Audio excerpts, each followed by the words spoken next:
Olá, queridos irmãos, queridos amigos, equipistas de Nossa Senhora. Que bom que nós estamos juntos, começando esse nosso encontro, esse nosso momento de fé, esse nosso momento de partilha.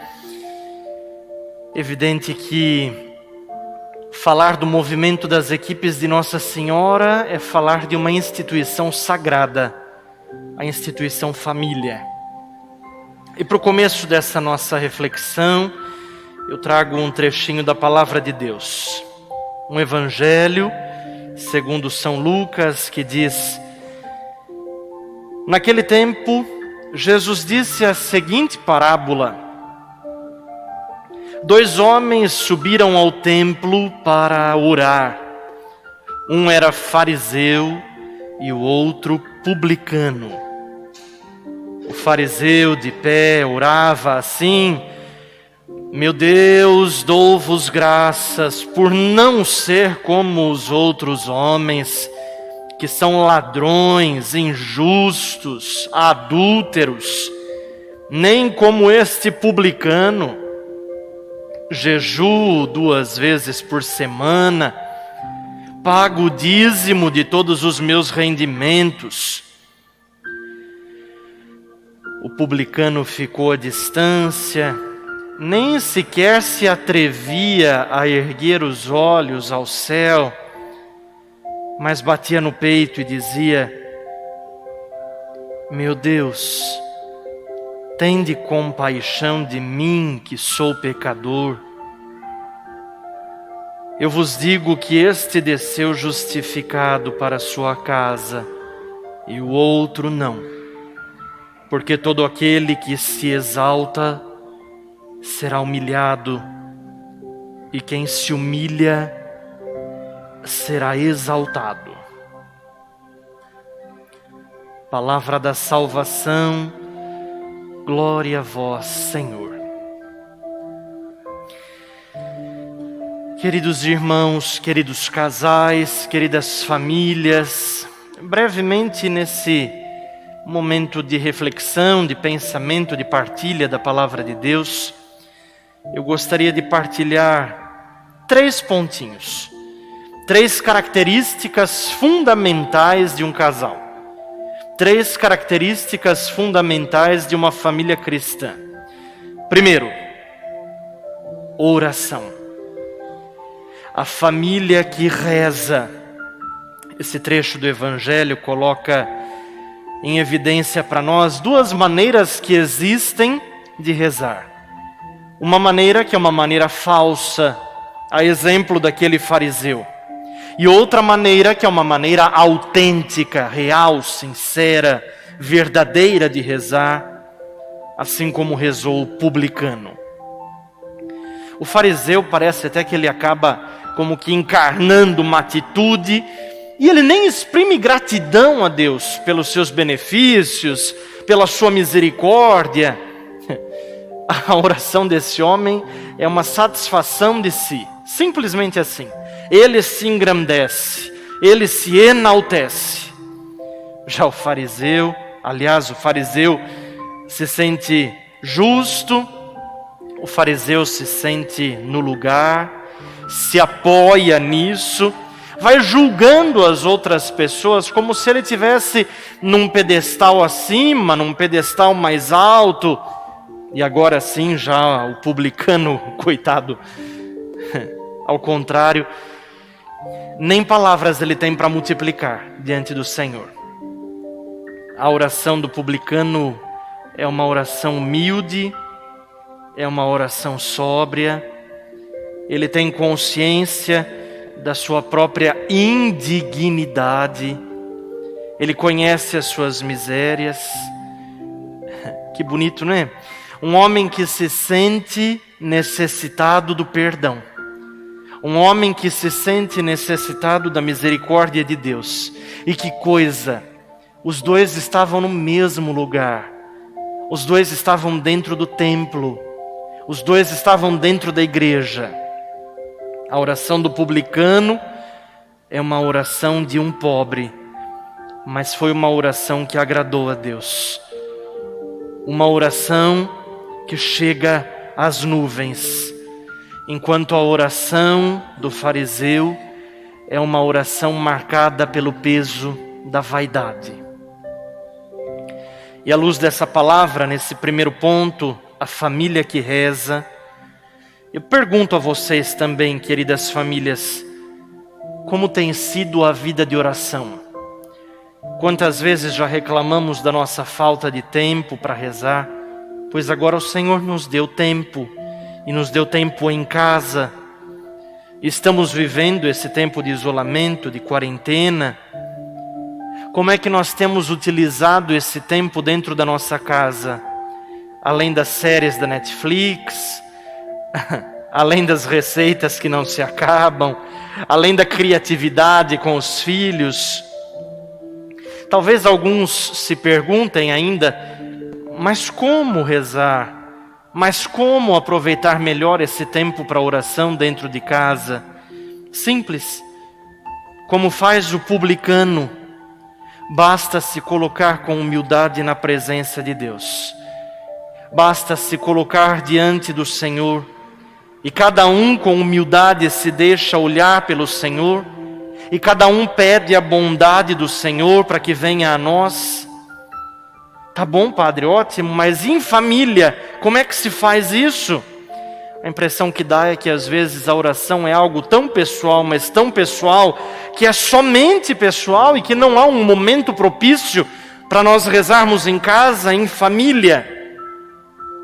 Essa também é uma questão de humildade. Essa também é uma questão de reconhecer que como família temos necessidade de Deus. Todos nós precisamos de Deus, todos nós. Todos precisamos da ajuda de Deus. Todos precisamos da sua força, da sua bênção, da sua misericórdia, do seu perdão. Isso é necessidade. E isso nós conseguimos com a simplicidade. Simples assim, para rezar em família, é necessário simplicidade. Seja para rezar um Pai Nosso em torno da mesa, veja que é algo básico, que é algo simples, ordinário.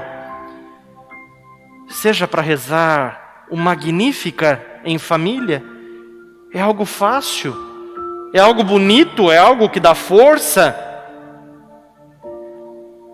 Eu falo que a salvação dos casamentos acontece quando as famílias descobrem que não basta mais rezar um pelo outro, mas é preciso rezar um com o outro. O marido pela esposa e com a esposa pelo marido e com o marido, ambos pelos filhos e com os filhos pelos pais e com os pais, pelos avós e com os avós. Rezar um pelo outro, sim, sempre, mas rezar um com o outro, isso é rezar em família, isso é a oração conjugal, isso é o que torna forte uma família, a oração. A segunda característica fundamental de uma família cristã, de um casal equipista, é conservar a fé. Primeiro ponto, a família que reza. Segundo ponto, a família que conserva a fé. Um dia no finalzinho da sua vida, o apóstolo Paulo fez um balanço, olhou para trás, fez uma retrospectiva, bateu no peito e disse: conservei a fé. Como foi, será que Paulo conseguiu conservar a fé? Paulo não conservou a fé dentro de um cofre. Paulo não escondeu a fé enterrada. Paulo não conservou a fé como um servo preguiçoso.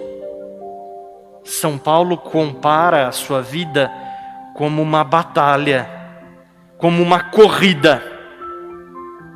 Conservou a fé porque não teve limites para defender a fé. Anunciou a fé. irradiou fé. Onde esse homem estava, ele levou consigo a fé depois da sua conversão. Ele se colocou do lado oposto a quem queria conservar, a quem queria embalsamar a mensagem de Cristo nos confins da Palestina. E por isso esse homem fez escolhas corajosas. Foi a territórios desconhecidos. Paulo se deixou provocar para ir longe, para ir adiante, em culturas diversas. Falou francamente, falou abertamente, não teve medo. São Paulo conservou a fé, porque como a havia recebido, ele doou essa mesma fé. Ele foi até as periferias, ele não se apegou a posições de defesa, de status. E eu também pergunto a vocês, queridos casais, de que modo nós, em nossas casas, de que modo nós, em família, conservamos a nossa fé?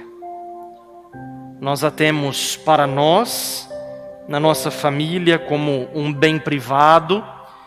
Você guarda a sua fé como se fosse uma conta do banco? Ou você sabe partilhar a sua fé com testemunho, com acolhimento, com abertura para as outras pessoas? Famílias mais jovens, de maneira especial, muitas vezes são apressadas, ocupadas. Algumas vezes pensam que essa corrida da vida é uma corrida que nos afasta de Deus. Talvez seja tempo de nós olharmos para a corrida da nossa vida e aproveitarmos para que seja também uma corrida da nossa fé. As famílias cristãs são famílias missionárias. Isso é o que sempre nós ouvimos. Isso é o que nós precisamos ser. Lutar para viver a santidade é viver uma santidade que não é fechada em si mesma, mas uma santidade que é missionária. Uma santidade que acontece pela fé todos os dias. Uma santidade que acontece sendo sal, fermento. Conservar a fé na família, colocar sal, colocar fermento nas coisas do cotidiano. Esse é um desafio para nós. E eu finalizo essa breve reflexão. Um último aspecto que a palavra de Deus nos dá sempre, meus irmãos. Primeiro ponto, portanto, a família que reza. Segundo ponto, portanto, a família que conserva a fé. E terceiro ponto, finalizando por aqui, a família que vive a alegria. Eu costumo dizer sempre isso nos casamentos, que a pior coisa dentro de uma casa é gente emburrada. Quando nós ficamos emburrados, nós nos afastamos de Deus. Nós perdemos a ânima, perdemos a alma, perdemos o espírito, perdemos a esportiva. Marido não fala com a esposa não fala com o marido. 3, 4, 5, 7, 10 dias sem se falar. Cachorro já não late, gato já não mia, passarinho já não canta. Os filhos já vão nascendo tudo emburradinho às vezes numa casa dessa. Não é verdade? Não é assim que funciona? Pois é. É isso que nós não queremos ser. Nós queremos ser gente de Deus. E quando somos gente de Deus, nós irradiamos alegria onde quer que estejamos, onde quer que nós passemos. Há um salmo que diz: os pobres escutem e se alegrem. Salmo 33. Esse salmo é na verdade um hino ao Senhor, um hino de alegria, um hino de paz. E mesmo diante desse contexto que vivemos, e mesmo diante da terrível pandemia do coronavírus, você pode se perguntar: padre, mas qual é o motivo que eu tenho para me alegrar? E o motivo é esse: o Senhor está próximo de nós. O Senhor sempre foi próximo a nós. O Senhor escuta o nosso grito. O Senhor nos livra do mal. São Paulo também escrevia: alegrai-vos sempre, o Senhor está próximo. O Senhor é próximo. E para não perder a linha aqui dos outros 2 pontos, eu também pergunto: cada um leve no seu coração essa pergunta para sua casa. Como é que está a alegria na sua família?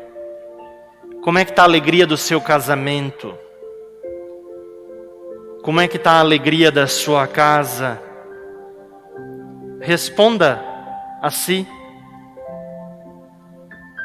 Meus irmãos, queridos casais, queridas famílias, a verdadeira alegria que se desfruta na família não é algo superficial, não vem das coisas, não vem de circunstâncias favoráveis.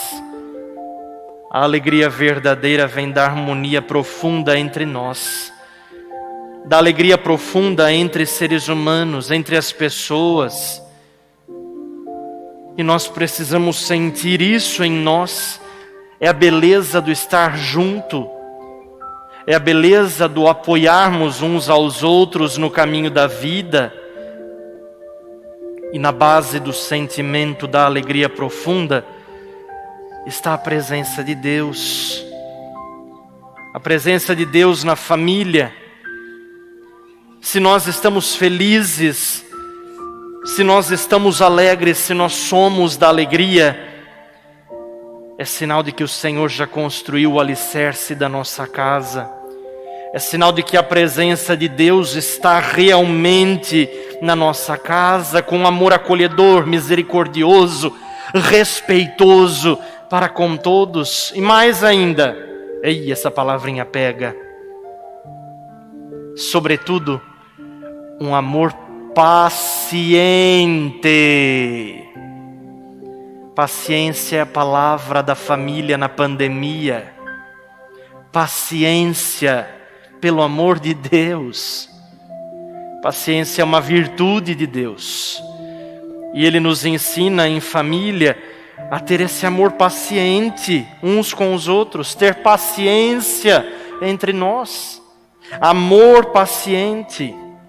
Somente Deus sabe criar a harmonia das diferenças que naturalmente nós temos. E se falta o amor de Deus, também a família perde a harmonia. Quando isso acontece, nós vamos deixando prevalecer os individualismos dentro de casa. Nós vamos acabando com a alegria. Em vez disso, a família cristã, em vez disso, o casal equipista que vive a alegria da fé, precisa comunicar de maneira simples, espontânea, a grandiosidade da paciência. Isso também é ser sal da terra, isso também é ser luz do mundo, isso também é ser fermento para a sociedade. Queridas famílias, queridos irmãos, queridos casais, vivamos com fé, vivamos com simplicidade, como a Sagrada Família de Nazaré. Que a alegria, que a paz do Senhor estejam sempre com vocês. Em nome do Pai, e do Filho, e do Espírito Santo. Amém.